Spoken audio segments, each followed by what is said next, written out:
go. My girl. Please tell me you've been watching to know what you're in for. I've seen a couple. Let's go, baby. And unfortunately, like, there's a positive feedback out of the community, so this has continued. Yeah. This is episode 5, and we haven't been canceled yet, so.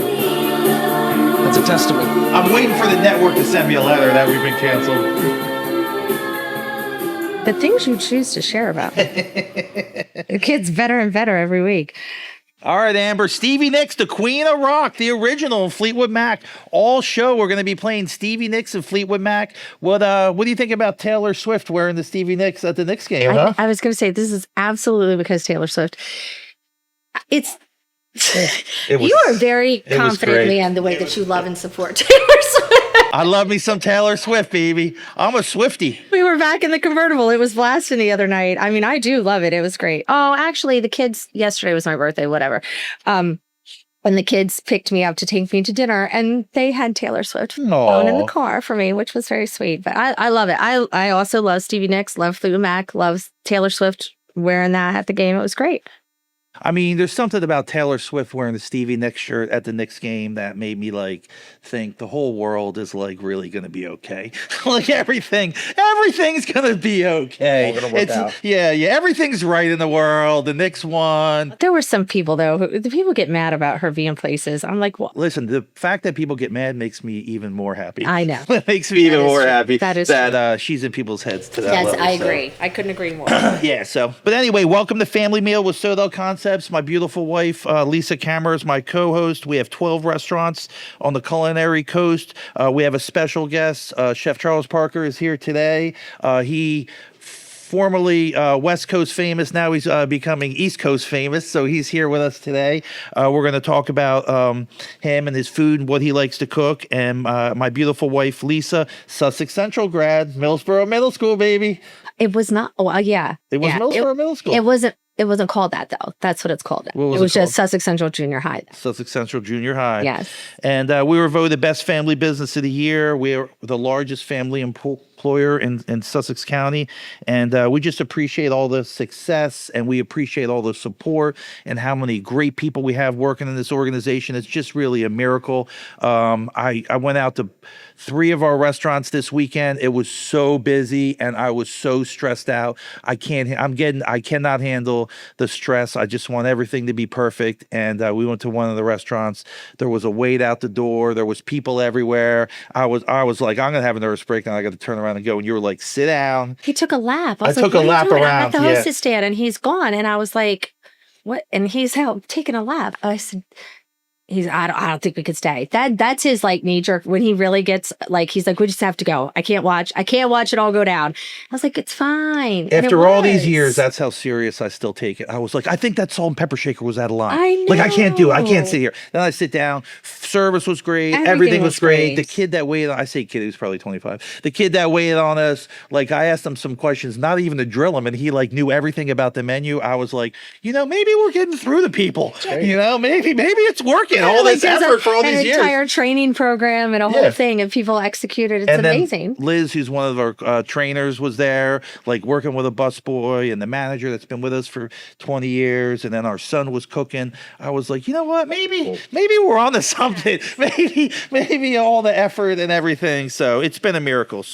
But anyway, Sodell Concepts. We're not a chain. We're not a big corporation. We're not we are not. We're not a big box store. We are not. And we're just a group of talented restaurant people trying to grind it out and make a living in this beautiful culinary coast. And we're trying to provide jobs and 401ks and healthcare for people who never had it. We're trying to be good people. Please, God, we're trying to be good. We're trying.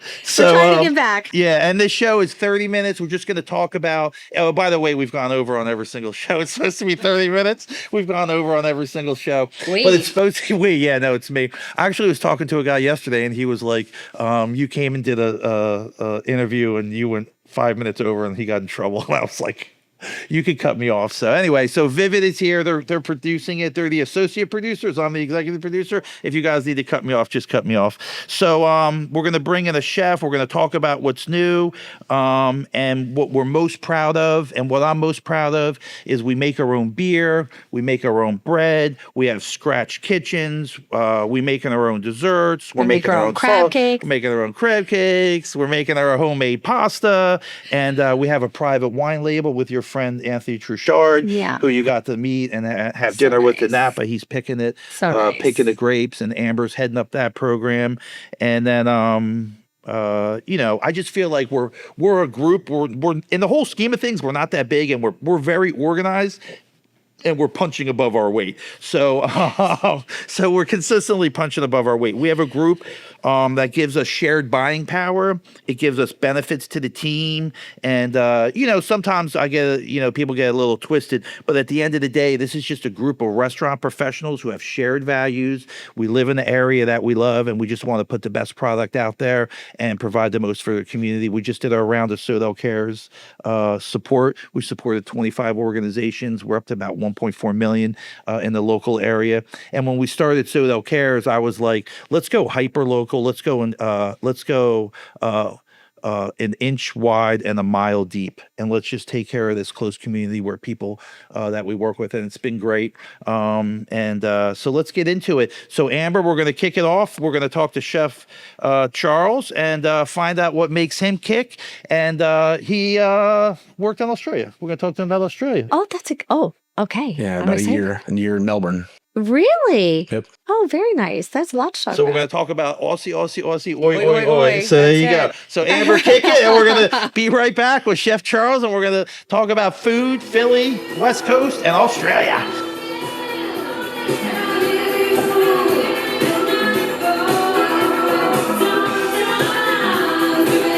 When I said to Amber we're doing Stevie Nicks and Fleetwood Mac, she's like, "How about this song? How about this song? How about this I song? know, How about this right? song?" Yeah, So I was many on- songs. As long as we do Sarah, Gypsy, and I forget what the other. Yeah, I was saying that we should do Tom Petty next, and maybe like I got all this time on my hands. I'm coming up with. I would say we should do Tom Petty or Eagles or Love Steve Mama Joe.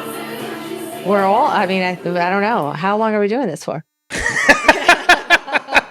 Just one more episode. yeah. Just one more. I'm just curious. There's a high demand in our house for there to be the family where the Oh. boys are all in and there's like a whole thing, and I'm very curious if that ever happens. We were actually eating at Lufo last night and we got a little bit loud in there because we started telling stories, and it's very fun. It's very fun. We Yeah, making fun of me. Making fun of me is always fun, especially when I'm not there.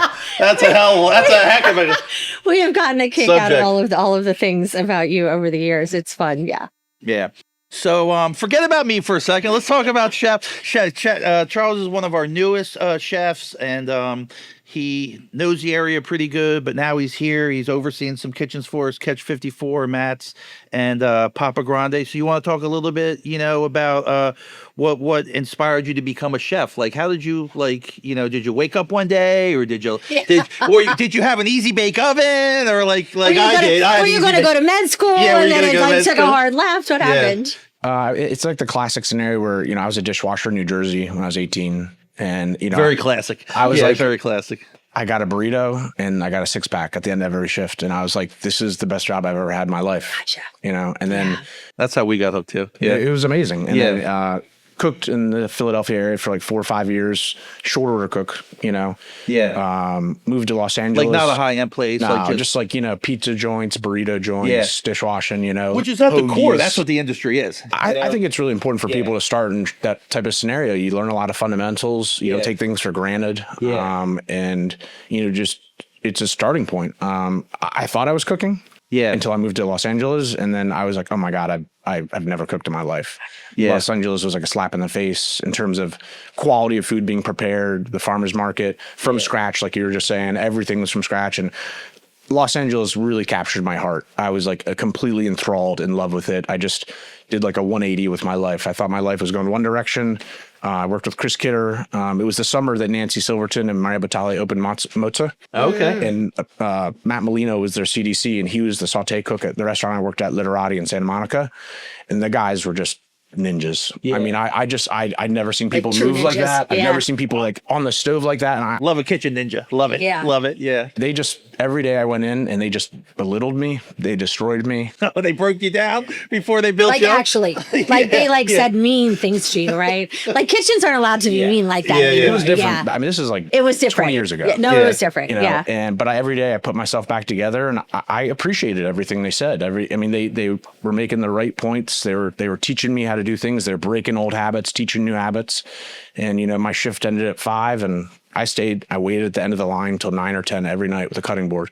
And I was like, what do you need? Please ask me for something. Oh, wow. I just want to be present, and eventually you got to work down the line, and prove yourself. And, when I was a kid, you worked a lot of French OT, for probably a decade, worked 20, 30 hours for free. a week. Right. To learn more, to know, better and your that- craft. You were staging, basically. Yeah. Oh yeah. Yeah. But I mean, the techniques they taught me that, and the methods they taught me, I would have never had an opportunity to be exposed to that if I wasn't willing to put in the time. Yeah. It's like going to graduate school. Pretty much. Yeah. Yeah. Yeah.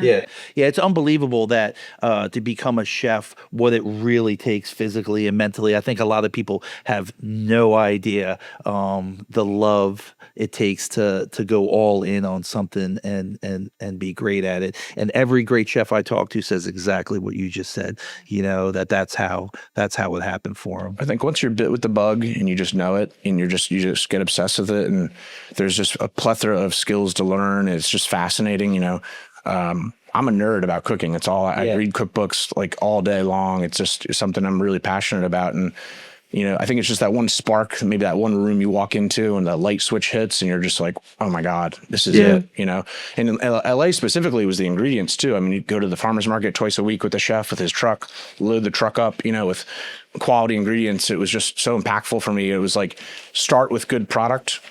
Don't mess it up. The best produce in the world is right across, right over in the end of the valley from. I mean, we're blessed here. I'm really impressed with the produce here. We have great It's produce here. fantastic. But yeah, there are some great farmers. There People is some forget great that produce Sussex here. County's a farm, and Absolutely. I don't care how many houses they build on this side of the county. It's still farm. There's still farm on that side of the county. Yeah, My there's still best farm. friend still has a 500-acre farm. Like, Yeah. I mean, there are farms. Yeah. And Maybe not on Route 1. no. But I think, I think that kind of makes sense a little bit too. Yeah. Like that part of it changed, but there's still plenty. Even because closer to Catch too, you probably have closer access a little bit. Oh, yeah. Right Yeah, inside. going out the backside, yeah. Yeah. Yeah. With that. So where'd you end up? So after that, after LA and California, where'd you go and cook after that? And what are some of the highlights? I kind of jumped around. So I was in LA for about a year. I moved to New York for a couple of years, went to culinary school in upstate New York, CIA. Oh wow, okay. Did my internship at Morimoto in Philadelphia. I love that you worked at Morimoto. And Do you remember watching Iron Chef at Morimoto? of course I do. Yeah. He was there at the time, right? When you were around the same Morimoto time? was there. I mean, they were doing time trials in the basement. And that was when Wow. Philadelphia had like Garces, Morimoto. We had like 2 or 3 Iron Chefs out of Philadelphia. It's wild. So it was like a really interesting time to be cooking in Philly. That show was great. It was crazy. It was And crazy. then Morimoto was just about that too. I mean, it was a very... He was a wild the man, show, right? The show Yeah. wasn't that far. Yeah, the off of show who wasn't that his far. true character was. Yeah. And then how were those guys? Like how did they teach? Like what was their style of teaching? You were talking a little bit about Strict. that. With the strict. Very strict. With the spoon, right? They use the spoon. Saka-san had a big long spoon and your knuckles would feel it. He would hit you if you weren't doing Like it the right. nuns in the Catholic He's always schools. just like, Yeah. needs more sugar, needs more MSG. And you're like, Oh, more MSG. yes, chef, yes, chef. Yeah, that's my kind of place. Yeah, loaded up with the MSG. But they served an incredible product, right? Like they were serving incredible food. We had a freezer in the basement that was -70. Yeah. You got the tuna from Hong Kong twice a week. Oh wow. The rice for the sushi, it's brown, and we have a polishing machine. So all the rice gets polished every morning from brown to white. Oh. And they're like perfect orbs. And we'd save all the brown husks and we'd make stock with it to cook some of the meats in. I mean, it was a really intense facility in terms of quality and expectations. Yeah, it's hard to appreciate what the chefs do to make the beautiful food that people eat. The amount of just one component on a dish, could be like a lifetime of practice and achievement for one person. Yeah. I mean, we've talked about that like so many times, but we're so spoiled, like there are a lot of really great culinary areas, and like being here and we go out and we just are conditioned that this is just what it is. And it's really a gift to be able to eat like that. Oh yeah. Yeah. So then where after that, where were you working, and what was your favorite spot before I get it? Where ended up being your favorite spot you were at? I mean, Melbourne, Australia was really good. The kitchen was probably one of the more well-run kitchens I worked in. The physical space was fantastic. The regime was very organized, a lot of respect. And it had soul, right? That place you were saying had Tons of passion. I mean, Passion, 4 sous soul. chefs, they're all 10, 15 year tenure. It was, everyone's on salary in Australia. Yeah. And so coming from America to work in a situation where people aren't struggling for their hours, people aren't being cut for their hours, where everyone showed up every day and they just wanted to make a good product. Because if you put out a good product, we all have job security. Yeah. So it had a really different vibe coming from America. And I kind of liked that team aspect. How'd you end up in Melbourne of all places? Like that's we have a son that lives in Australia, and I'm always like, how do people end up it's so far? So no one you cooks know? in my family. Nobody what? Nobody Cooks. cooks. I have I have one uncle. Wait. When you grew up, like, could your mom cook like They good cooked, but they worked. They worked till 9. My parents worked 2 jobs. Okay. They were hard workers. And But like if They you weren't ate, foodies. but if Yeah, you they know, weren't but foodies, like yeah. if you ate as a family, like was the food edible? Like, oh yeah, we had the 'cause some people, little veggies like- in the backyard. Don't point at me. no, I wasn't gonna point at you. I was gonna talk about your mom. I was gonna say, Cooking ramen noodles. Shots fired. like I mean, Not everybody grew up in a house where people could cook. yeah. It So was like when you simple say food, that, like that's we fine. grew But corn, yeah, we would boil the corn. Yeah, It was yeah. it was green beans, strawberries out of the backyard. yeah. Real Oh, simple you had a stuff. garden. Yeah, nice. So- Okay. But I had an uncle that lived in Hong Kong. Sorry to interrupt you. No, and he I worked did. for Hyatt for 30 years and Mandarin for 10 years. Oh, so he knew what was And up. when he knew I was graduating from the CIA, he was like, "Hey, I got a contact. If you can get to the back door, I'll get you a job." Yeah. So I If you could make it to Melbourne, Australia, much. and walk in the back door, I'm 90% sure That's I not could easy. hook you up. Yeah, that's a far. It's I a just whole. took him up on it, and I just saved a couple thousand, got there with some cash, and knocked on the back door, and they're like, "Get on Salad Station." And I just love the cooking journeys that some people it's take. it's a amazing. language. It's a language. I mean, It is. if you can break down a salmon here and fabricate it, or make pasta, or make sauces, and you go anywhere in the world, it's its own language that adds value. Yeah. And especially if you can do it in repetition. Some people are like, "Oh, I've cut a salmon." It's like, all right, but can you cut 10 every day Yeah. for a whole summer? Is proficiency. In 100 Yes. degrees It's a while language. people And are they look streaming the it for you to same do. every Yeah. time. Yeah. No, it's a very different thing. So was it an independent restaurant you worked in Australia? In Australia, it was called Donovan's. It was a converted bathhouse on the beach in St. Kilda. How cool is that? That is very cool. Yeah, that is very If you cool. burned yourself, the chef's like, "Go for a swim." Salt water fixes everything. We should yeah? do that at Matt's in Fenwick. There you go. Go hop in Go the right ocean. across the Yeah, street. go hop in the Yeah, ocean. yeah. HR might not like that one, but Don't send them in the canal at Catch. It's not the same thing. that's called the ditch. That's called the Assawoman ditch right out there. And then we were talking before. Lacey said he did a similar trip to Griffin. He drove across Oh, I did 80,000 kilometers in 2 weeks. 80,000-kilometer trip in Australia. Rented a camper van. It was awesome. Oh my God. The Great Ocean Road is like one of the coolest drives. Oh yeah. He loved there's no way. There's just no way. I always say the reason Griffin could live and do the things that he did is because he literally was willing to live off of like Oh, yeah. $3 a day. Yeah, I halfway through, Holden I had like a Carson, panic attack. no. I was like, Yeah, "Am I going to no. make it? Do I have enough money to do this? Like, what have I gotten into?" Yeah, You know? no, he had the whole. No, I don't know how, but good for you. It's a great country. It's a great country. How long were you there for? It's like a 6-month work visa. So Yes. 6-month work, 6-month holiday. Yes. It's like the easiest visa in the world to apply for online overnight. Right. And Australia needs doctors, cooks, engineers. They are dramatically in need of anybody that can help develop infrastructure. Yeah. Yeah. But it's hard to get the other visas to get to stay. Yeah. Yeah, that's where it That's then gets challenging. tricky. Yeah, that is it. So, where in New Jersey are you from? I'm from Philly. I went to college in Philly, and I had like a friend that managed a restaurant in Collingswood. Okay. And he was like, hey, we need a dishwasher. And I was like, well, I need a job. And I lived in West Philly, so I would just jump over. Reverse commute, baby. Yeah. Yeah, it's popular. Okay. He was a good friend of mine. He needed a hand and I needed a job. And he was, That's how everyone gets roped We into. lived together. It's kind of the classic story. he would do like the Sunday Philly gravy thing every Sunday. Oh, like yeah. Pork chops, like veal milanese. It was like a whole throwdown. And he kind of got me into it. I was like, man, this is great. Every Sunday we eat like kings. And then I just started dishwashing for him. Robert Vandenberg, he's a great guy, hard worker. I mean, he worked like 2 jobs during college. I mean, really admired his work ethics, and that kind of pulled me into it too. So, like, what do you like to cook? Like, if you were going to cook, like, what's your favorite to cook? Like, I looked at some of the dishes and some of the stuff that you put on the menu here. Like, but what do you like? Like, what dishes, like, do you like that's your style?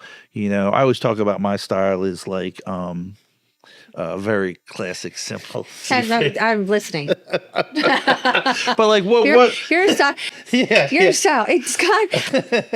It's not about me. Charles is the Just subject use every today. pan. Just Yeah, use every every pan. pan. Yeah. Just Well, use that's at home. every Yeah, pan. that's at home. Every Yeah. pan. Well, Lisa asked me. I saw I cook. I was cooking professionally, and she's like, "Oh, you should cook at home sometime." I'm like, "Oh yeah, great." I've told this story on here before. Yeah. I was like, "I need all the pans. I need who's the dishwasher?" And she was Heavy- like, "You know heavy- what? That's Heavy it." cream and I was like, oh, that it was That's why great. It tastes so freaking But good. Yeah.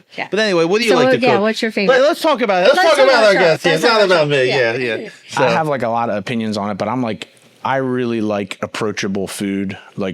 Yeah. When I'm making food, I want it to look like what I imagine my grandmother would have made me. Yeah. I don't like things too controlled or too organized. I think things should look like organic and natural.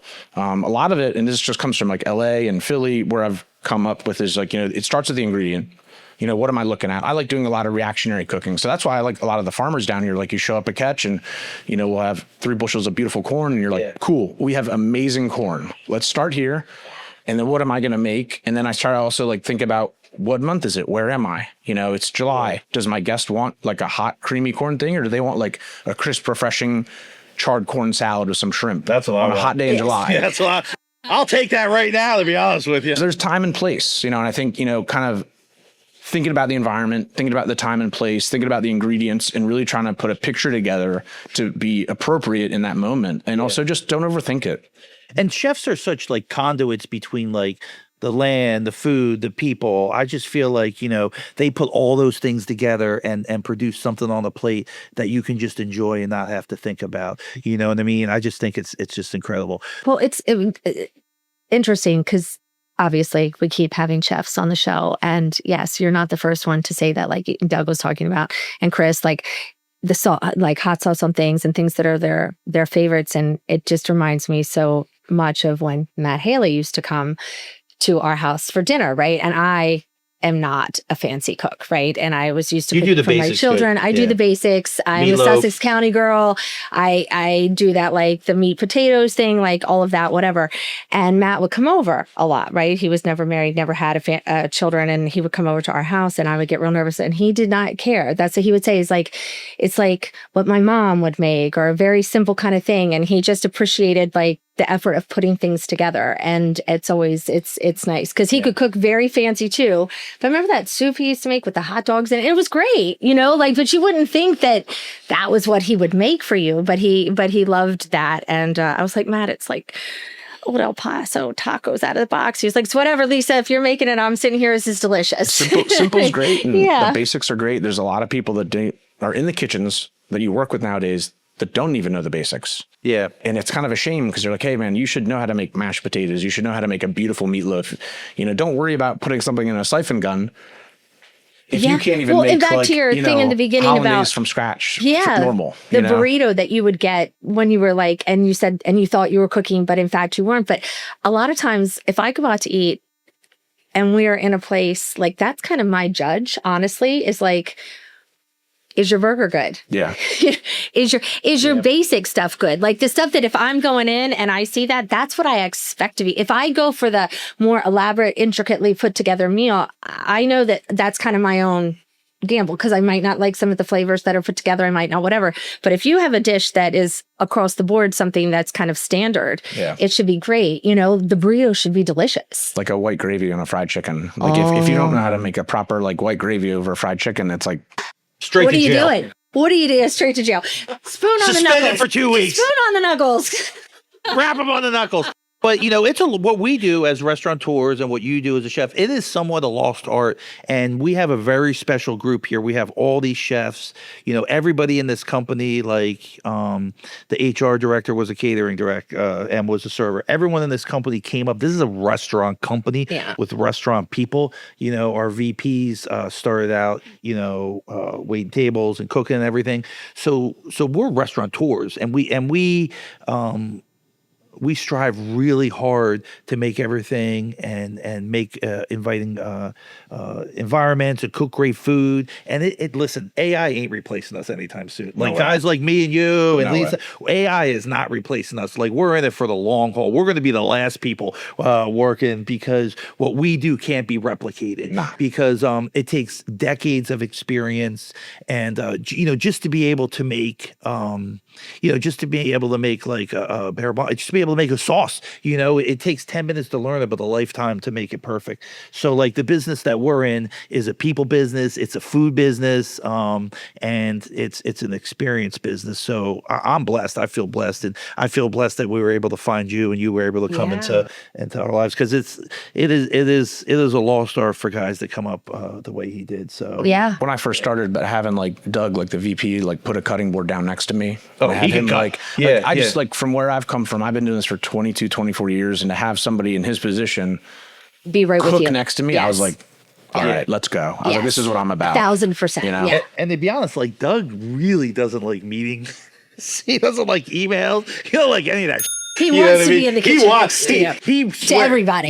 He wishes he was still the sous chef 20 years ago, just cooking on the line. And I'm always like, "Can you come to this meeting?" And he was like, "Yeah." In fact, I think until we found you, he was doing all of it, right? He was happy found the right fit until he found the right fit, because he is that much in it. Yes, absolutely. But, there's a lot of people that you have to surround yourself with people that love the restaurants, and I feel like we're in a good spot with that. God. So stick around. We're going to go with what's new. We're going to talk about what's new, and in the new section, we're going to talk about all the patios, the outdoor spaces, and what's new is for the summer and the fall coming up. You can sit on these patios, and we're talking about which are our favorites and where you should go eat today. But I can tell you right now, if you are listening and Chef Charles seems like a nice guy, you'd like to check his food out, go see him at where are you at? Where are your places? Catch 54, Matt's Fenwick, and Papa Grande's. Oh, you got that Catch Fenwick. 54 is a feast. Yeah. It's feast or famine down there, man. Because in Fenwick, Fenwick is that. When it's on, it's on, and when it's not, it's not. You know what I mean? love that about it. Oh, me too. I love it. Yeah.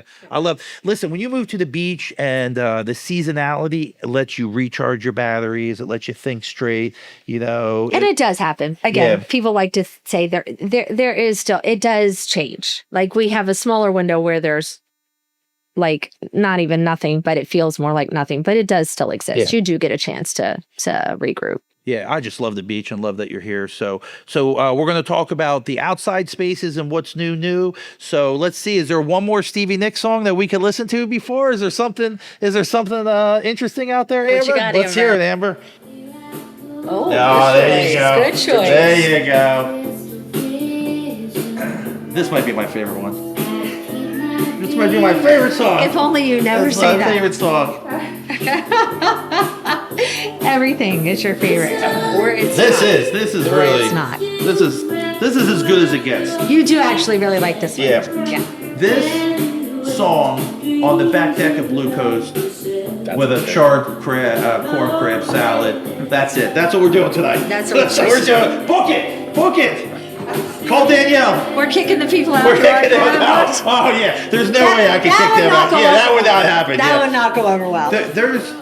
I've been involved in Blue Coast for 20 years. I think that I'm very far down the chain of command. I think there's regulars that are significantly ahead of me with what goes on there. I actually said last night when we were coming home that next year for my birthday, because everybody, all the Australians and everybody will be here. And I was like, let's do Blue Coast deck for my birthday next year. And we need to book it now. Yeah, you got to book it now. We need to book it now.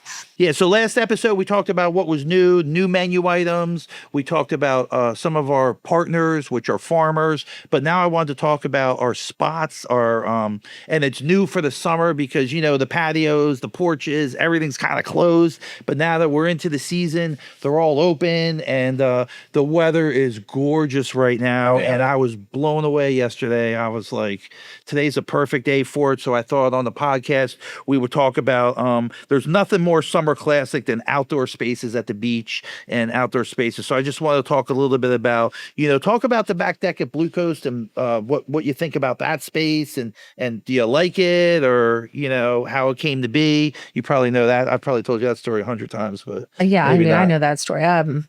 We actually have, because that's what I was just thinking, because you have all three of your properties have it. We have a lot of outdoor spaces. A lot. Yeah. And which is really nice. Catch is one of the few that has one that's right on the water. So Catch and Blue Coast are the only two that are actually right on Catch's the water. view is just mind blowing. Yeah, it is. And that's an interesting thing around here because like the boardwalk and stuff, you see that, hear that a lot. People are like, oh, where can you see the beach? Where can you sit and see the water? And there's just, there are a limited amount of restaurants. Yeah, with water because of the views. dune and the way the beach, the Rehoboth Boardwalk and Bethany, there's really hardly any places. It's all on the backside, on the bay. So But the evolution of the back deck at Blue Coast is pretty funny because yeah, we were up there. It was really rickety and probably should not have had people up there. And now we've redone the deck and it's really nice. well, it used to be. So my office was at the upstairs at Blue Coast, and there was this tiny little rickety deck outside, and it could only fit like 2 people, and I would have my lunch there every day, and it was like the most beautiful view. It was just me in the office, pretty much by myself. Before we had these beautiful offices and all these people, and all these. So Matt has office at his house. I have my office there. There's this little rickety deck, and I had 2 chairs out there to eat my lunch. Lisa would pack me lunch, and I was on a diet, I think, and perpetual diet. So I would sit out there every day and look at this beautiful view, and then the sun would go down if I was there, before I would go make my rounds. And I probably for 5 years, I was like, this is so beautiful. This is so beautiful. And one day I was like, why don't we redo this and have people sit out there? So we redid the back deck, like Lisa was saying.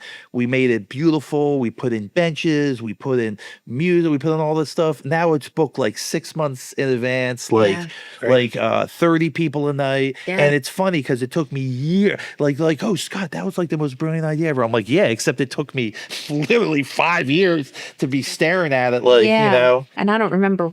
I don't know why, but yes, it did. And now it's just a huge hit. Yeah. It's a huge hit. And people have events up there, and they book it like, year after year after year. So Some families do consistently every summer have it for multiple times, like depending on who's coming in, which it's that's like their place. So it's kind of cool because you walk through you have to walk. Well, we fixed it now, but it used to be you had to walk through the kitchen, restaurant. through the restaurant, Kitchen. through But the people kitchen. liked that. Yeah. Oh yeah. Up the back doors, Yeah, through the yeah. office, and then out onto the thing. And they thought it was like some secret kind of like, Yeah. I was like, it ain't no secret thing. We just haven't Yeah. had time to put stairs on the back yet. And those back steps to go up too that are inside In the are old a little, time. Yeah. a little rickety too. Yeah. But now Well, I mean, you it's can go old. out, up. So Blue Coast was a fruit stand on the side of the road.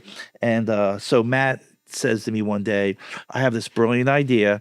And he takes me down there, and it was a purple fruit stand on the side of the road called Luna Tuna Cafe. And I was like, this is the stupidest idea. It's in the middle of nowhere. And he was like, you have no vision. You can't see it. And I was like, fine. So anyway, so it ends up being like per square foot, like the busiest restaurant on the East Coast, and is really the cornerstone of the whole company. And I remember arguing vehemently against it. And It goes back to that about it was in the middle of nowhere. At the downtime. time. It was Yeah. at that time, yes, the middle of nowhere. Nobody went. Bethany completely shut down. I mean, Fenwick still does, but Bethany definitely did. Fenwick absolutely did. Rehoboth, I mean, it was like, it just seemed like it did seem kind of like a dumb decision. It was beautiful, but he was right. But Matt could see into the future, Yeah, so he was right. I had to kind of learn that from him. So how about like Papa Grande's outdoor space? Like, what do you like? So like The outdoor deck with the garage doors, again, it's like the angle that it's at's like perfect. Yeah. And the way it catches the view. It's kind of silly as everyone's like, oh, business 101, location. location. Yeah. And you're kind of like, okay, whatever. But it's like, Yeah. that's really what it's about. It Yeah. is. You know, you can get a team in there, you can train a team, you know, Yeah. you can change the menu, you know, but the view of Papa's and the view of Catch are just irreplaceable. It's true. Yeah. I'm just blown away by Emily and the food she does. Fantastic. Oh, she She's has. really good. She has. It's like some of the more vibrant food. Vibrant. You That's know? the best way to say what I she's love cooking. there's depth, there's texture, and then there's like acidity and herb. It's got so many layers going on. You know, part of it's that cuisine unto itself, but a lot of it's her and it's the team, and they Yeah. really execute it consistently. Yeah, I Yeah, think this is she's feedback very we get's great. Yeah, this is Papa Grande's in Fenwick. Yeah, because I think she's super excited. Like that comes across in her food too. She's about very being particular. There. Yes. Yeah, About very the particular. details, which Yeah. is a great. I mean, that's what you need to be Yeah. as a good chef. Yeah. So she had worked for some places, and the restaurant industry can be notorious for treating people badly and whatever, and not being like we are bulldogs here, by the way. If Clementine was attacking I just saw. I was like, wait, she actually Coming got out a wire nowhere. around her. She- Sorry. She's like a great white shark. She might think there's food up there. There was a cheeseburger here last time. But anyway, you know, and then she came and was working with us and kind of thought we were like full of for a little while. And we were like, no, this is real. You get 2 days off. You get this. If you need something, ask for it. We'll give it to you. Like, we want you to be successful. And it took her a couple years. Your you know? produce is going to get delivered. Yeah, You yeah. don't have to don't have to sell worry your about soul to like let them let you have your food. Yeah. All those things. But But yeah, vibrant's the best way to Yeah. say. Yeah, yeah. And I think, you know, you've been a great addition to that team too, and you know, given some vision and structure to it. And you know, I just think it's been a wonderful thing. The other patio I wanted to talk about was your favorite was Fish On, That is my and then we'll talk about Lupo too. So Fish On. yeah, Fish On is. You want to talk about what happened there and how you did that? Yeah, I was going to say, and that's because it's a labor of love. That was that whole renovation of the inside and the outside of that space. But that patio is just gorgeous. I mean, well, we were having dinner there before Yeah. we redid it, and we sat outside, and you know, it was very similar to the Northeast patio. It was just a slab of concrete. There was nothing in there. Some It was mismatched tables. It was as bare bones Bare as you could bones, get. yeah. But people would sit out there because they wanted to sit outside, and we were having and it was like, this could be really nice. So when we did the big renovation, and Carrie and I with Jake, and we redid it, and it all has we took that from Blue Coast, because I do like that of Blue Coast too, all the individual Blue Coast pergolas. Rehoboth. Yeah. Yeah, and made them, and but then the fact that each one has its flowers that go, you feel. The thing I love about that patio is also the thing that I love about the Blue Coast Rehoboth patio. But when you are sitting there, you don't think you're next to any road. You don't think you're in the middle Yeah. of a development. You really Yeah. feel like you're maybe like in a garden. You're totally transformed to another space. You enjoy all of the elements. It's very intimate, and the food is delicious. It's just the whole experience when you're outside there. It's just beautiful. Yeah, it was like 6 or 7 years ago, and we're sitting outside of at Fish On in Lewis, and we're on the patio, and I was like, it's so bland. I don't know. Then I said to myself, wait a second, Yeah, you're like, do you think we're in charge of this. Yeah. Do you think we We can can make the change patio this. nice? Yeah, that's all I said. I was like, you think we can make this like a really beautiful, nice space? And what'd you say? And I was like, oh, probably. And then Carrie's like, yeah, like we could make the booth and go like this. And Jake's looking at her like, but it's gorgeous. Yeah. For me, it was almost like when you're a kid, a teenager, whatever, you're living on your own for the first time. You're like, I can stay up late and Yeah. do whatever. But I can was put like, posters on my wall. yeah, I can put posters on my wall. But I was looking around. I was like, wait a second, we're in charge. We can do whatever we want. Let's make this beautiful. And But it just that was turned a out real incredible. big Yeah. transformation. It was a real The big power of transformation. outdoor seating is a big deal. Yeah, Yeah, it it's gotta is. be. It is. It is. The last 14 years I was running Tallulah's Garden, and we had 80 seats Yeah, in the living garden, and But were there you was there when nowhere- Taylor was there? multiple times. Oh my God. Wait, what'd you say? When because Taylor and She'd come in Travis for and Kelsey, they brunch. came in to eat because It's the whole thing. Yeah. The security. she was up there, and it's I was like, I actually know that restaurant. I know that restaurant. And then they were there. The security, I bet, is like, yeah. intense. Did you see her? I mean, I'm in the kitchen.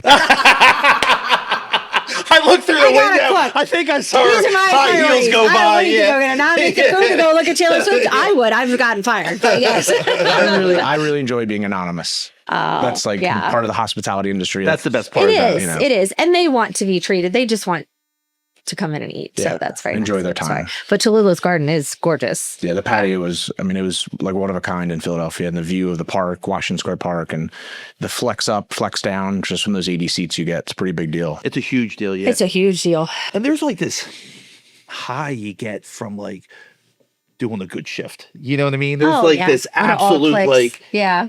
when it all clicks and it all happens and it feels like people just come in, laugh, have a great time and leave, and it's just like a miracle. And you know, people always say about the restaurant business, so like, you know, it's like hitting yourself in the head with a hammer.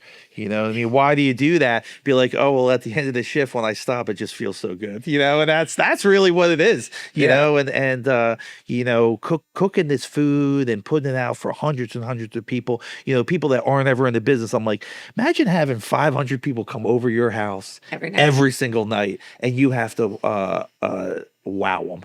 You Yeah. know, it's hard. It's a lot, but man, it makes you feel good. I always like tell people like I like catch a lot. Everyone in the company says it's like the most challenging. It catch. is. baby, That's yeah. Yeah, But yeah. when you're in the busy shift and like the building's shaking, Yeah. there's hundreds of Yeah. people. Actually shaking. Like, Shaking, yeah. I got to be honest. I find myself at the most peace. Yeah, yeah, like me too. everything turns on. Like Yeah. I can focus. The more chaotic, the better. Oh man, Yeah, for real. Yeah, like for real. I yeah. love it. I feel like I'm like You have to. I'm like okay, I'm operating at my utmost highest level. Like my brain's firing on all pistons. Like I'm adding value. I can do 6, 7, 9 things and help people and really be impactful, you know, and get gratification from it. It's that dopamine, you Yeah. know? Oh, it is. I've said many times that Blue Coast Bethany is the place where people like go to die. Like it chews you up and spits you out, but Catch is also the same.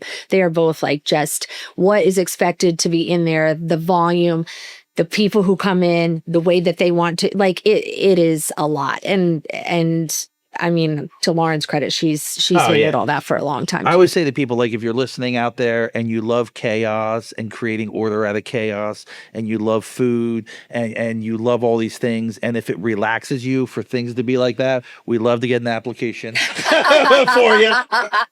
So you can we'll take you. we can fix that for you. well, We got that. We'll either take you a BB in the ER. That's very similar to what we're Absolutely, doing, yeah. or you could come and work with us. Those are like the two choices. So one of my favorite yeah. stories, Steve Francis at Matt's in Lewis. When our middle son Holden was doing a rotation there, he was managing there for a while, and We made him work at all the places Yeah. and do everything. And do everything. And, yeah. and so And he was in grind. there. Yeah, Yeah. he was in there, and he was like, you know, we could talking to Steve about and Steve was like, nah. Don't come in here with your ideas. This is a well-oiled machine.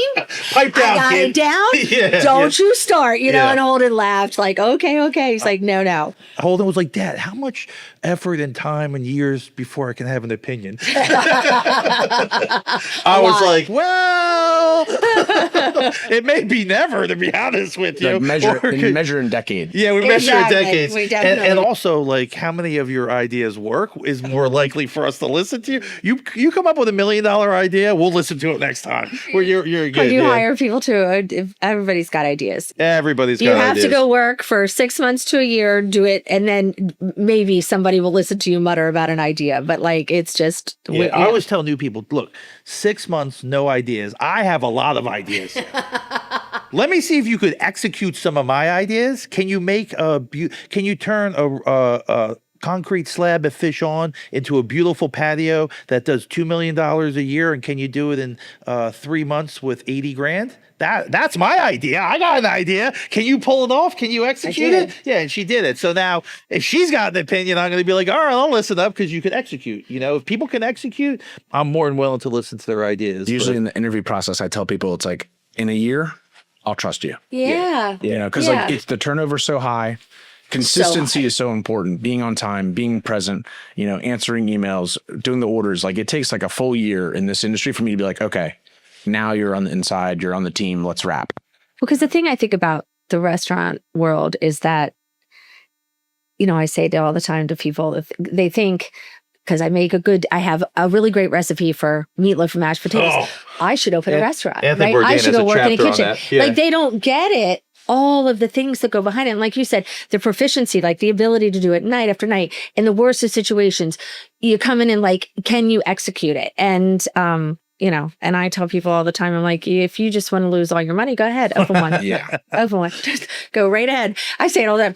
This story was not supposed to end up this way. This is not how it all goes, you know, and there are so many components, so many people, so many things that make it all as successful as it is. But this is not, you know, the norm. The restaurant world is brutal. Yeah. Yeah, but we wouldn't be doing anything else. What would we Yeah, be I always doing? tell people, I'm like, I never worked a day in my life. Yeah, I'd never be doing Yeah, anything else. I love yeah. it. I love coming in, working with a team, cooking good food. You know, Yeah. being able to watch a team grow and being a part of that process is like crazy gratifying. Like last summer at Catch, I remember the J1s came in and, you know, you don't know what Was you're that your getting. first experience with J1s or? We have them in Philadelphia, but not the quantity. Yeah. And It's a it's lot. usually a year contract. So this is my first time having like a 6-month or 3-month contract. And, you know, we'd have 1 or 2, not like Yeah. 7 or 8.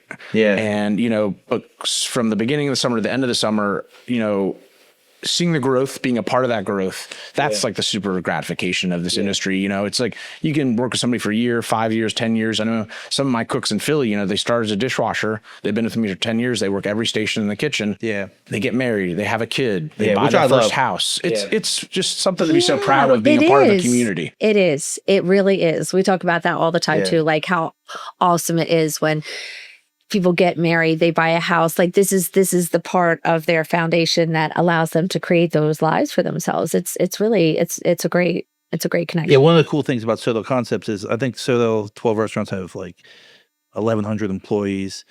I think we have like 60 or 70 J1s, and then you have like a couple hundred managers and chefs. But you have a little bit of everything. You have like 400 or 500 servers, which is a whole nother thing. You know, you got a couple hundred cooks, which is a totally different thing. You know, and then you have guys that are going like us that went from dishwasher trying to be a chef. You got people, you know, that have a dream. You have people on second chances. You have all these different diverse things going on, and you got to really support each one to do it. You know, you have a guy coming from Romania. He's trying to make a couple grand so he can go back and buy a car and graduate. And then you have somebody else who's trying to learn, you know, every station and work their way up so they could get married. And it's real. You have to be on your game at all times. Well, you remember know? that time I was down at Catch, like in the morning to do something inside the restaurant, and there were, I think, 3 young men, and they were trying to figure out how to get into the building. And Which could be good or bad. Yeah, which could be. Are you looking for work or do you want to break in? Yeah. This could go either way. Yeah. and they were trying, and so I was like, you know, and they were from Taiwan. We had Yeah, that was the first time. J1s last summer, or maybe it was 2 summers ago, and they were trying to find. They thought Lisa Wheeler was like in the building, and I was like, no. And then I'm It talking, gets a little confusing. and bless their heart, and all I could think about, like you talk about going to Melbourne, Australia, and one of the nice things about you go to Australia, at least they speak the same language, Yes. you know. Big And deal. my sons have traveled all over and been to places, and so of course the mother in me was like, okay. And they were talking to me. They thought they were supposed to report to work. I get on the phone with Lisa. They weren't supposed to come till tomorrow. And then they were like, had to go back home. And I was like, where are you going? And they're like, you know, they live in the apartments in like North Ocean City. And I was like, get in the car and I'll take you. And then I was like, oh God, they don't know I'm a safe person. Lisa's safe. Look on the website. I can show you. Everybody good. And I'm trying to explain, Not like, I serial work killer. here, but you'll never see me in in your day-to-day activities, you know, like, but that was very sweet. But it's a lot for them to come. Yeah. You know, it's Yeah. a lot for them to come. and courageous. It's very courageous. Yeah. Very but courageous. that experience that they're doing in their life, I mean, it's changes everything. I mean, some of the Yes. J1s that we left, I was like, hey, we're going to see you next summer. And they just laugh. They're like, I am never doing this again. Yeah. You know? This was enough. But they got through it and they grew, and it's great to have perspective. Not a lot of like traveling to Australia, like you said, it's not the biggest change, but I definitely gained some perspective that I don't think I would have ever had. Absolutely. You know, and I Yeah. appreciate things differently. Yeah. Plus, you know, I try and treat them like, you know, if my kids were traveling overseas, how somebody would treat them. The other thing I really think is important is that we give them a good impression of America so that when they go back to wherever they are, they have a positive, you know, hey, I spent 3 months in the United States, you know, it was a positive experience. Well, so. and they've changed a lot of the rules about that, because we talked about that Yeah. when we were young working in restaurants. J1s would come over and just get here and then have to figure it all out when they got here, you know. Yeah. And now Lisa and Andrea, they go over. There's a whole, you know, unit that we work with over there. We Yeah. have the housing for them. Like, it's come a long way, which is good. Yeah, we have somebody in our company that flies to Eastern Europe and interviews them, and then They come back. Come back, yeah. But it's been a great program, and I think, you know, some places have like everybody's J1. I think, like, you know, I like to keep it like around 3 to 5% of the staff, is because I think it's a great attribute for people that work here to be introduced to other Oh, yeah. cultures. I think too. it's both Yeah. ways. You know, It both Absolutely. ways, yeah. So it's been a positive for me. So all right, so stick around. We're going to do walk-in talks. See if anybody has any stories or hard times or good times or if had to get pulled out or I was going to talk a little bit about building some of the restaurants and what kind of challenge that is. So we got another 5-minute segment. We're going to wrap it up. So hit it, Amber. What do we got?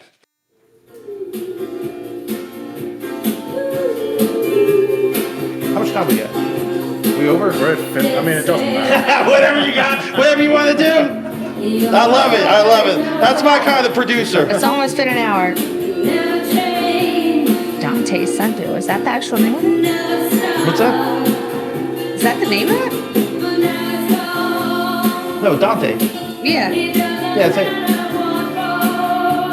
Dante from Sunday. Yeah. Dante Nardo. Yeah. Why is he on it? It's a note for me.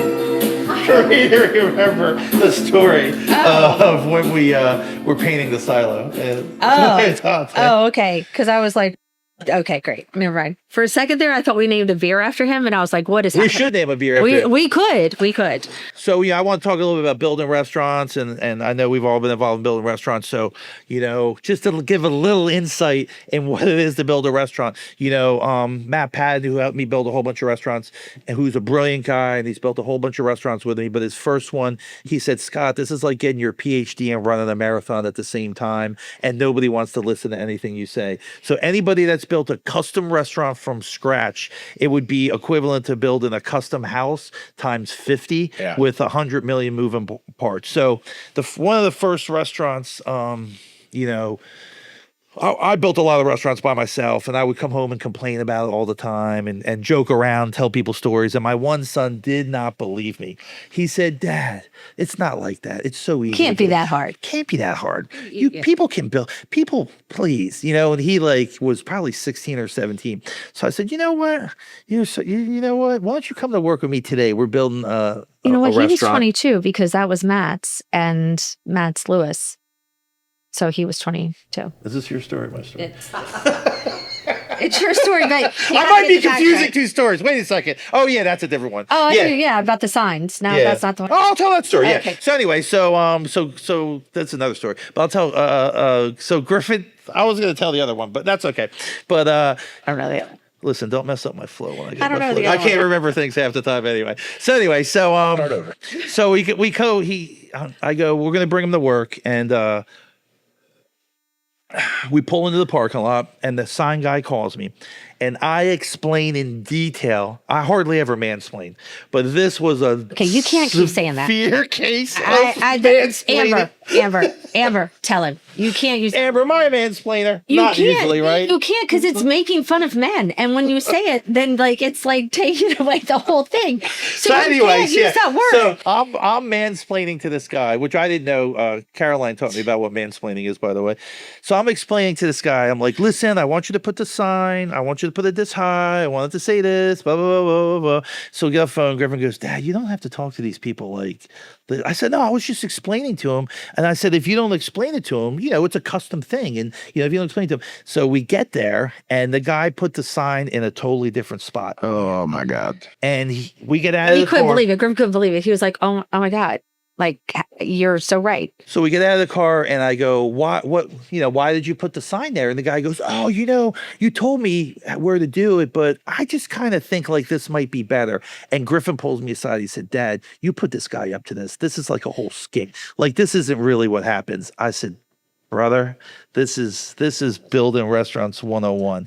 And, if the sign would have been too high and people would have seen it and, so on and so forth. And I finally got the ability, it took me forever, where I could make a picture of the restaurant in my head, design it, I could spin it around, and then what I would do is, make a drawing of it, show it to people, whatever, and then try and get them to duplicate it. But it was easy to make a picture in my head where I could like walk through it and it be 3D. I just happen to have that ability, but it was really hard, even with a picture, Yeah. to get people to do it. So now we're sitting on the back of the pickup truck, and now it's halfway through the day. He's like, I think I understand, you know? So this guy walks by, and I go, where are you going? He goes, I'm going home for the day. And it was like 1:00. I was like, aren't you supposed to put in the backflow thing? And he goes, yeah, I don't have it on the truck, and they're out of stock, and it's going to be 6 weeks. Slower and lower. So I go, wait right there. 6 weeks is pretty good down here. Yeah. So I go, we're opening in 3 weeks. So I go, I go, wait right there. So we sit there, and another guy walks by who I knew maybe had the part on the truck. And I say, hey, Harry, do you have a backflow on your truck? He goes, yeah. I got one on my truck right now. And the plumber goes, it doesn't matter. I'm leaving to go home anyway. Like, I said, no, you're not. You are not going home. Harry, please go get the thing and give it to him. And Griffin was like, no way. He's like, you're putting these people up to it. And I You was gotta like, power through it. yeah. You do. You have to power you through it. have You to. have And to you power have through to it. be Yeah. there Yeah. every day to make sure that they do, because Absolutely. that's it. The pen's not right here. I got to go. And it's like that. Like, I had somebody climb halfway up a ladder once to put a new ceiling fan in. Halfway up the ladder, stops, comes back down. I'm like, what are you doing? He goes, I can't get it done before 3:00, and I'm leaving at 3. I'm like, it's 2:10. How about you? If it doesn't end it, you could work till 3:10. No, I don't. I mean, it can. It's a really miracle, make you any feel restaurant. It's a miracle. You gotta like persuade too. You gotta Yeah. like be like, hey, I'm if this doesn't happen today, like this is my boss, this. Like you gotta Is really this play where I the tell game. a story You gotta of be you your own threatening advocate. to send some? No, don't tell that story. Yeah, so yeah, no, I mean it's just a miracle that stuff gets done. And I would go every day, 6:00 in the morning to midnight, and sit there. And I used to get upset when I didn't understand either. Like, if the kids were little, and it's just like all the things. And I'm like, what are you doing? He's like, I have to go. I'm like, why do you have to be there all day? Same as like our children, same thing. Like, then you start doing it and you realize, because if you're not all there all day, it doesn't get done. We were building 2 restaurants at once. We were building Cape Pasa and Dewey and Lupo here. And Matt flipped the coin for who got what. He was going to do one, I was going to do the other. So he wins. He picks Lupo. Him and Doug did Lupo, and me and Mike Dickinson did Cape Pasa. So it was in a hotel. It was a tiny Italian place, and like I had this big other one. And so halfway through, I'm way ahead. Way ahead. And I'm Matt was like, why are you done and I'm not? so Yeah. he started sandbagging me and saying, hey, come over to Lupo. I need you to help me. And I would sit there, and then Cape Pasa was starting to get behind. So he was trying to and we ended up opening at the same time. So, but tell a story about the Thompson Island, talking about having to be there, the air ducts that you painted in, and Oh, 7 years ago, still mad. However long it was, yeah. Well, poor Yeah. Matt Patton and Carrie, the Gravier, the designer, they used to say like they felt like they were in the middle of their parents' divorce, meaning he and I, because it was like, so the air ducts come in, and they were stainless steel. And because that was kind of how everything had been or whatever, and they came, and I did not like it. Carrie did not like it. Scott did not like it. We're all going round and round about it. But I didn't know what I wanted. But I knew I hated it. I hated it. Yeah. But I had no idea what it should be. And Yeah. that's like actually Yeah. a classic theme with him is Yeah. I hate that. Don't know what I want, but I hate that. And then like, I'll be like, what about this or this? And Carrie will be like, what? No, I hate it. I hate it. I hate it. It disgusts me. That's what I would shirts. say. That It is what he would disgusts say. me. We Yeah. said we're going to get shirts that say that disgusts That disgusts me. me. Because that's what Yeah. he would say. That's what I would say to the design team. I had no idea what I wanted. But So- I said, when I see it, I'll know it. But right now, it's not what I like. They're Yeah. up on the ceiling. They're all installed. And he's like, oh, well, we're talking about just painting them the color of the ceiling to blend it in. And I'm like, gosh, I wish we'd have thought, I mean, budget, whatever, too, would have been a whole thing. We should have done coffer. That would have been so great. They would look so great, whatever. And Carrie and I start talking. We're like, we can paint them. Like, we can paint it. We can do whatever. No. I'm like, yes, we can. Yes, we can. We go in. I was like, I don't care. I'm doing it this way. We went in at like 9:00 at night when everybody had gone home, still in construction, got the scissor lift, She and I go up. We had little. It was like a Laverne and Shirley routine. It was. It was we like, had headlamps on because we didn't want to turn the lights on because we didn't want him to go by and see because he would And drive believe it or by. not, I drove by and didn't see it in there. Drive Yeah, by. And yeah. we're up on the scissor lift, spray painting. We had like 7 different colors and we're like doing this whole thing, right? And we're up there and we get one section of it done.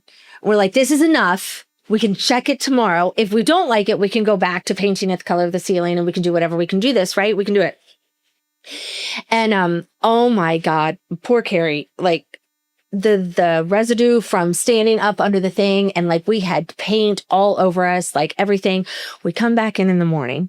We're like going to look at it. We're so excited. We're like, we're going to check it out. We know It took them all night to paint it. it took us so long to do this one small stretch. The painters had come in to paint something else, saw it, thought someone made a mistake, and had covered what we had done. I actually, They sprayed I laid like down. in 30 seconds. Yeah, I laid down on the floor. Yeah, I was she like, was that's like it. This in a is fetal it. position This is crying. it. I Yeah. am done. Yeah. I can't do it anymore. You know, Building restaurants is I'm terrible. like, what is happening? I was like, this is Meanwhile, we not- built 20 more after Oh that. my yeah. God. Yeah. So it's okay. We got somebody else. We got up there. Dante comes in and he was like, I'm sorry. I thought we made a mistake. I'm like, it's okay. I'm just really upset because it took so long. But we ended up doing it. It ended up being great. Shout out Dante Norther from Sundew Painting. We know them since he was a kid. Yeah. And God bless him. So the silo outside, I told him to paint it one color. Lisa told him to paint it a different color. And he painted it the color Lisa did. I begged him to paint it. He painted it back. Lisa yelled at him. He painted it back. He painted it 3 times. Like actually. Yeah. Yeah, it was bad. It was, I'm surprised we survived that one actually. After that though, because that was the first one that we truly did dirt to roof and it ended up and it was great. And then you stopped. Then you stopped being a pain in my ass. Well, it's the same thing. It's like, people have to get great Well, at and something. you didn't want to let go. And I you didn't have wanna been let doing go, it. You didn't yeah. want to let go. You trusted me and Carrie, but yet you weren't really fully ready. And then you saw that. Like we had done other things, but that was that one. But man, that was. I was pretty happy to not have to be involved thus far in that front of house. And then we rolled decoration. right to Matt's Fenwick, which that building. The only thing I was always worried about was I was like, how many million? How many years is it going to take to pay off?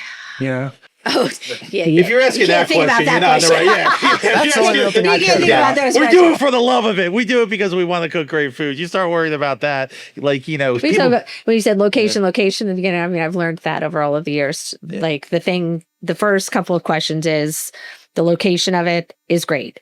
Is there parking? Is the next one, Big and time. then the next one is what's What's the the square deal? foot? What's the Yeah, deal? what's- How much is it going to cost us to be here? Yeah. Does it work for the numbers? And if those are the things that check, then we go. I mean, you guys know that neighborhoods down here, in Philly, like Rittenhouse Square to Washington Square Park was a 300% difference per square foot. Sure, Which was Yeah. crazy. And Yeah. then you had to, pricing the food, staffing, you have to really take it all into consideration, 3-year plan, 5-year plan, 10-year plan. Like, when are you going to turn that corner? It's a big part of it people don't think about, but No. The And you're business. right. Because like the difference between year-round Rehoboth versus year-round Fenwick is also very different. Yeah. Yeah. It's because even just in how much business you will do in the off season and everything, there are so many factors. at the end of the day, you could like put all this stuff in those spreadsheet, this, that, blah, blah, blah. At the end of the day, does your gut say, is it going to work? Yeah. Yeah. And the team you start with is the most important thing, because the team you start with is going to set the tone, because restaurants become the personalities of 1 or 2 or 3 people in the restaurant. And if that team is right from the beginning, it's going to be a go. But it always cracks me out because you spend like $1 million, you spend 8 months of your life, it's your whole everything. You open up and the first review is, I wish you had beet puree instead of sweet potato puree. You know what I mean? But other times it's like, you open up and you say to yourself, oh, I gave, the community a great restaurant. I'm going to be able to donate more to charities. I'm going to be able to give jobs to people. So it really just depends on like what the mindset is at the time, So, but I love building.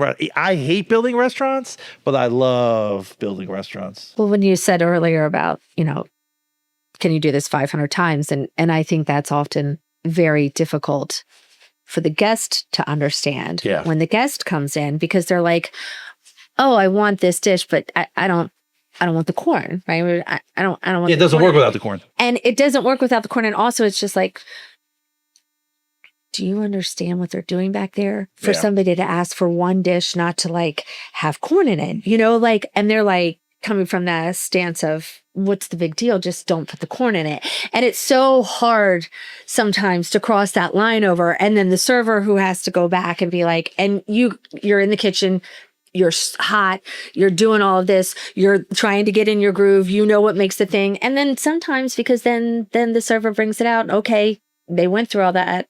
They made it without the corn, and then they're like, "Oh, it's kind of bland." I hate. Well, I hate that. if you'd have one. left the corn in it, Yeah. Oh, you're fired up today, Lisa. Yeah, you should handle some Google reviews today. So I'm not allowed. So I think it's important to be a good guest. Like we went out to eat at this one of our places, and I always try and be a good guest. Like I'm ordering this, no special request, no any blah blah blah blah.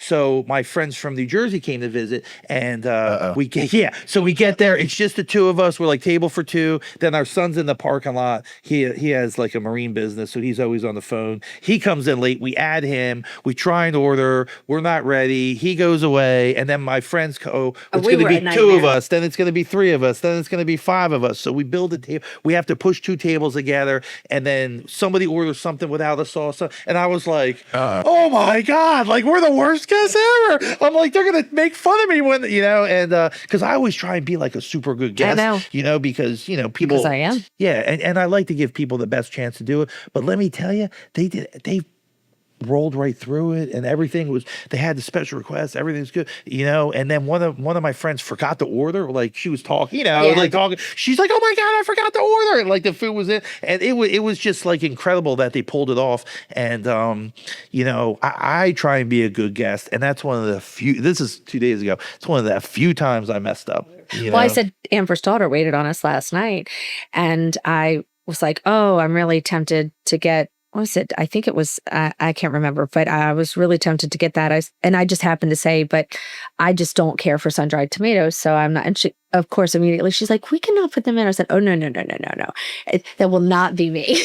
That will not be me. I'm like terrified. Yes. I'm like, just make it however you want. If However somebody you else want. and it's Either not I'm right, going to eat it the way it is, or that's exactly right, or I'm not. Yeah. But you want the guests to get what they want, and the difference is restaurant people have restaurant guilt when they go in the restaurant. Absolutely. So it's a totally different vibe and a totally different anything. If you waited tables or you worked in the kitchen, you have a totally different. They say all the time everybody should work in a restaurant for a little bit. Everybody should work in healthcare. Everybody should do a couple different things. Everybody should work at Catch for a summer. Yeah, everybody work at Catch or spend some time in law enforcement or whatever. You know what I mean? But like, because somebody said to me, we went out to eat at a restaurant in Lewis, and they're like, wow, we got really good service when you were there, way better than we do. And I was like, oh, it was me. Yeah, I yeah. went once that without was you. different. I was Yeah. pissed. yeah. I was really angry. I wasn't going to call you out and say it was you, but yeah, it was you. I went and I went with my childhood best friend and Unnamed restaurant in Lewis. unnamed restaurant in Lewis, and Wah, wah. it does still exist. It is still there. We don't know it, by the way. Nobody yell at me Yeah, yet. and it was good. And it was whatever. And I was like, I'm not sure. And he had wanted to check it out. They had opened, and we went and did the whole thing. And he sits down, and they're coming over, polishing our glasses. I was like, these mother. The chef came out, the owner came out, everybody came out. This is great. I'm like, I'm like, the service is top notch. But I was attributing it to that I'm a good guest and know how to order and everything. No. She's like, bullshit. no. I was so mad. I was like, because listen, if you're not going to treat everybody that way, don't make those mistakes, right? Don't make those mistakes. Don't give that super high preferential treatment to somebody else because you don't realize I was just in here last week. That's why I don't believe in the VIP thing. Like, I'm Yeah. like, we treat everybody. I don't think so either. You get shouldn't do it. You And wait in like, line. But I wait in line. We waited 30 minutes at Ocean View Brewing the other day, and they were like, "We feel terrible. You make." I was like, "Terrible." Don't I'm like, ever. "It's a dream come true for a restaurateur. I'll wait all day." yes. I'm like, well, "If it's a how- 2-hour wait, I'll How wait." bad Yeah. would you feel if you're sitting there waiting for the table and we just walk in and we go right by you? Like, I want you to come back. It doesn't matter. Yeah. I'm gonna go back. The whole no VIP thing is a big deal. Like Yeah. every plate in the window Is the same. Yeah, they're all made VIPs, with yeah. love. Yes, You know, to the yes. best expectations. Absolutely. I think that's a big deal. Absolutely. Yes, absolutely. And that is a really good example of why not to do it, because Yeah. it left such a terrible taste in my mouth. And I was like, I have no interest. Never mind all the fact that it's like, don't do that. What am I supposed to walk around with shirts that says Scott's wife all the time? Just give me my food. Oh, I'm getting that. That's a Christmas gift right there. You better give me good service. I'll tell my husband on you. Oh my Yeah. God. I think like you guys coming here and talking is a good to educate guests. Like I don't think a lot of the guests know everything that you're talking about Yeah. that goes behind the scenes. COVID helped a little bit. A little bit. it did a little. People got a little perspective. They have sympathy for but then it. they kind of forgot Yeah, afterwards. yeah, with you, That's yeah. been a few years now. Yeah, get out of here. Yeah, give me my special order quick. I just don't think they realize how much work goes into it and how much intimate work goes into it. There's Yeah. not like a giant army behind the wall doing everything. There's not No. like a master plan written out. It's day-to-day grinding operations of individuals Yes. that are choosing to go in and be passionate, choosing to be creative. And the front of the house too, the 16-year-old girl who it's her summer job and she's at the hostess stand, or maybe it's a 55-year-old woman who wants to do it because she's trying to find something to have, you know, some socialization, and to come in and treat people poorly. I mean, that goes over me Yeah. like nails on a chalkboard. Yeah, sometimes somebody was like, oh, you got this big corporation. I'm like, we got 11, 17-year-olds in North Bethany Listen, I trying to hold it all together Seriously, with some professional, It was catch. yeah. It was catch. There was a terrible thing that happened to a girl who was hostessing, and I wasn't even a thing. And he got a phone call and was talking about the thing, and I was like, tell me they're still there. I'm ready to drive down and like confront the table, because it's not right. You're sending I've your seen daughter. this company stand up for their employees, even in the time that I've been here. Oh, we like to fight. Yeah, we'll fight. As long as you let us know, we'll be there. Yeah. There's a manager at Catch, Jimmy, and, Yeah. and he Yeah. does it with such style. He's Yeah. a good, I mean, is a he good- delivers the yeah. message. He stands up for his staff. Yeah. He doesn't create more conflict. He deflates the situation, but he does it with such style that It's a it comes skill. across really well. It's a skill set unto itself. I think when you have a company where everybody came up in it, it's not like we try and, you know, we remember what it was like working and dealing with people. And listen, 99% of the people are beautiful. They tip great. We love them. But that 1%, oh my goodness gracious. Well, because And, it's just humans too, right? yeah. Like somebody had a bad day and they come in and they're like, how long is it for a table? And they get told an hour. It just sets them over the edge. But you can't take it out on the 17-year-old girl. Yeah. You just can't, you know, and that's And just a not lot how of it times works. it's their mistake. Like I remember working a door where this table came in and I was like 50 minutes, 55 minutes, the next table 55 minutes. And the guy went back and told his family, I said 5 minutes. Oh. He didn't hear the 50 part. Oh, right. And I was like, wow. Math. Yeah. But, God. But like 10 minutes later, they're screaming at me. And I was like, why do they hate me so much? And they were like, you said 5 minutes. I said, whoa, what's your name? And I looked at it and I said, why would I tell you 55, 55, 55, 55? Why would, you know what I mean? And then I was like, they're hungry, you know, their blood sugar. Angry dehydration thing is It's Yeah. a whole thing. It's Yeah. a whole thing. And, you know, Yeah. Plus the other thing is like, if you only come once a year here and you had a great experience the And year you're so before, excited. and you're talking about and it's not perfect or some miscommunication happens, they just blow it way out of or proportion. maybe the year before they came, the Yeah. timing was just right. They were a two-top. All the other things were big Yeah. parties, and they got to come in right away. They come back, they think that's how it's going to be again, and then it's not. And you know, Which is why you need people like Jimmy that could like smooth it, right? Who could smooth it over and You do? yeah, but like I tell managers all the time, like, wait, what'd they say? oh, You call, are they still there? Are they still, can I get down there? can I get you down hold there? them- Yeah, how far are you? What's the traffic? What do you they know? look like? What are they driving? In case I've had Yeah, what are they driving, you know? But at the end of the day, it's For the staff to see that, that's a big deal. Well, it's we say all the time. You know, none of it can happen. It's literally every single person has to be a part of the thing, and it goes back to what I say all the time. Like every person who works in the company is a part of the big family. It is Yeah. important. They're all important. the only thing is like my kids working in the restaurants, they get yelled at. I could care less. Holy cow. Yeah, I was like, I have to call other people about that. yeah, you gotta call. That I'm like, was- don't tell me I That can was care like less. a fault. And you were Yeah. like, and I said, you didn't handle that right because that was one of our kids. And you were like, yeah, Yeah, I was like, I don't care about my yeah, kids. yeah. I didn't. I was like, no, I had to like go around you because you. Yeah. If that happened to somebody else, you'd have been Oh at the my restaurant. God, yeah. And he was like, Yeah. yeah, but yeah, you But I know, remember them telling me, I was like, he's okay. yeah, he's all right. I'm like, you want to be in the business, this is what it takes, you know? But someone else's kid, I'm like, oh, no, you did not, you know? very So anyway, yeah, so that really wraps up our show. So, you know, we had a couple Sussex County famous people. Lisa Kammerer, Sussex County famous. You say that every Clementine, the bulldog. She doesn't. Oh. No, it's a week. Good baby. Clementine the Bulldog, who's Sussex County famous, and then Chef Charles Parker, who is pre-Sussex County I was famous. gonna say, we're working He's- on that. Yeah, we're working on that. I've loved learning my craft. I've loved working with people that know so much about the restaurant business. I like working with Vivid. They've been a great addition to the team. Absolutely. Amber was a little bit late today, but she did a pretty good job. She She wasn't wasn't- 15 she wasn't- minutes early. So I was You gonna were say- right on time, so she that's was here good. before me, so Yeah, so that's visit funny. one of our places. We went over. This is our 5th episode. We probably will get canceled now because you know, we pay by the minute. And but we believe in the abundance of restaurants. I love all the restaurants in this area. I think like maybe 20% of the people that own restaurants in this area worked with me for at some time. And you know, we just want to make Sussex County and coastal Delaware a desirable place to live and visit and work.